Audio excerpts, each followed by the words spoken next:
فتح بریا ده لله الحمد باندې چک ولسوالۍ په مکمله توګه باندې فتح شوله دا د متعال جلاله ستر نصرت او پیرزوینه وه مجاهدین په ډېر لوړه پیمانه باندې په لوړ مرال باندې الحمدلله راغلي دي او د ولسوالۍ تصفیه کوي په ولسوالۍ کې تقریبا 90 کسان تسلیم شوي دي او د یو سره 20 میله شاوخوا اسلحه غنیمت شوې ده لله الحمد باندې چک ولسوالۍ په فتحه باندې ځورېدلې او کړېدلې ولس ته امن ساه واخیستله اوس به دوی په هوانو او ډیسي توپونو باندې نه ویشتل کېږي اوس به دوی په کورونو کې کریږي او آهونه نه وي اوس به دوی واړه ماشومان نه شهیدانېږي اوس به دوی تورسلې په کورونو کې په هوانو باندې تراسکوپو باندې نه ویشتل کېږي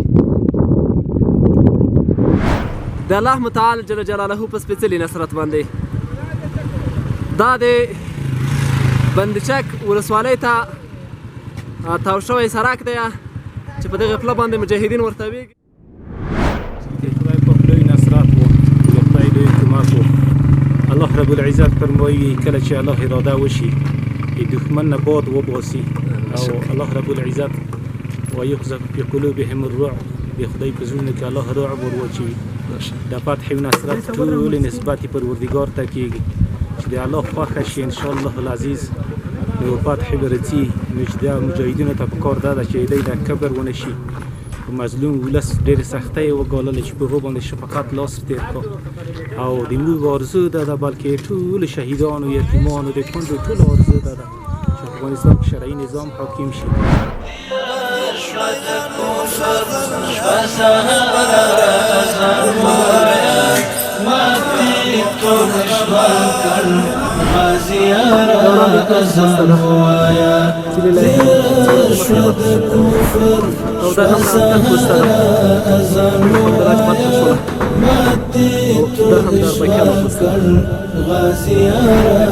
دا د چک ولسوالۍ په څو ورځو راهیسې محاصره وه چې 4 دفاعي پوستې لري په شاوخوا کې تقریبا د 2 دفاعي پوستې په درویش په تمخ فتح شولې او نن شپه د ولسوالۍ او د 2 پوستې چې کمانډران او ضرباتیان هم پکې وو نو دا هغه تسلیم شو مجاهدین لله الحمد ولسوالۍ مقام ملحقات یې ټول مکمله ولسوالۍ فتح شوله ټانکونه او اسلحې ټول تقریبا تاسو ته خو زیان او تاوان نه دی لله الحمد ټول مجاهدین روغ رمټ دي بیخي هېڅ مشکل ماشاء الله الحمدلله مجاهدین ژوند روغ دي سلامت دي بس خوشحالي مونږ دي الله د قربانۍ ستړیا ورته بس د دوی د تکلیفونو ثمره ده چې تاسو دلته ارامه فضا کې ټول ولس راغلی دی او خوشحالي په ګډه لمانځي ماشاء الله جزاک الله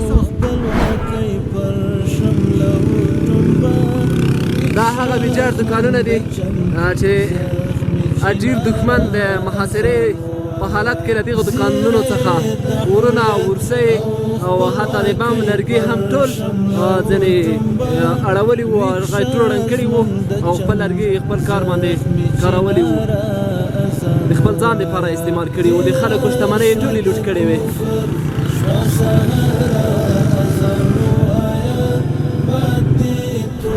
د اړک دوکانونه شته ستاسو ته ښکارېږي د اجیر او غلام دښمن د ملکي خلکو دوکانونه ړنګ کړل او لرګي یې ټول وسول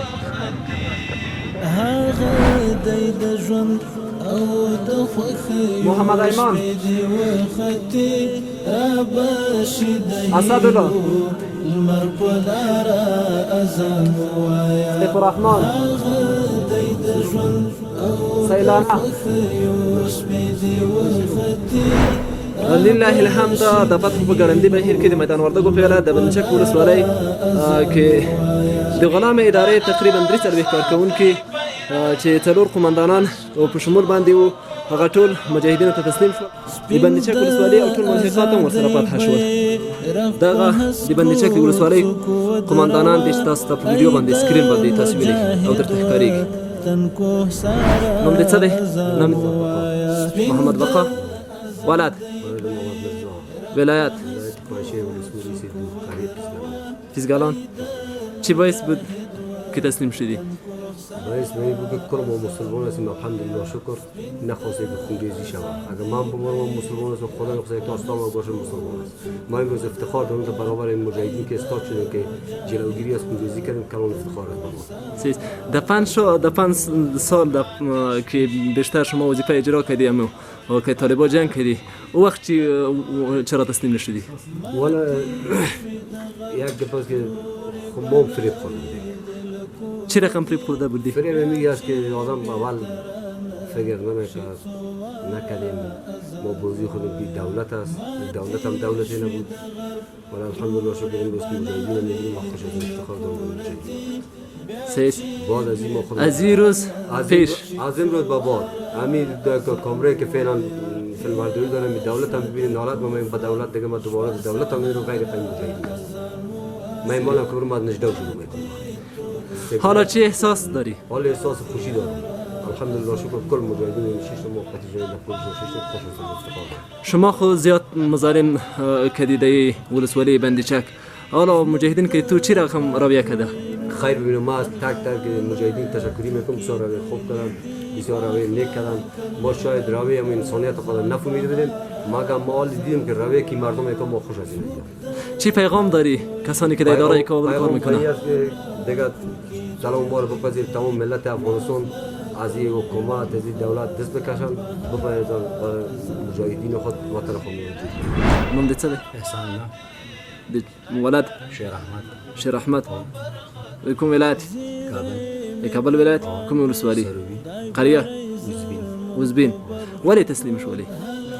تسلیم داو انگیزه شو جمعی پلمنز کی پلرونه مسلمانای ټول یو بل سره وینه د تویدو مخنیوي مو په پټه باندې شي چې اسلام راغلی تسلیم شو تاسو خپل اصلي فرض مکه کړه.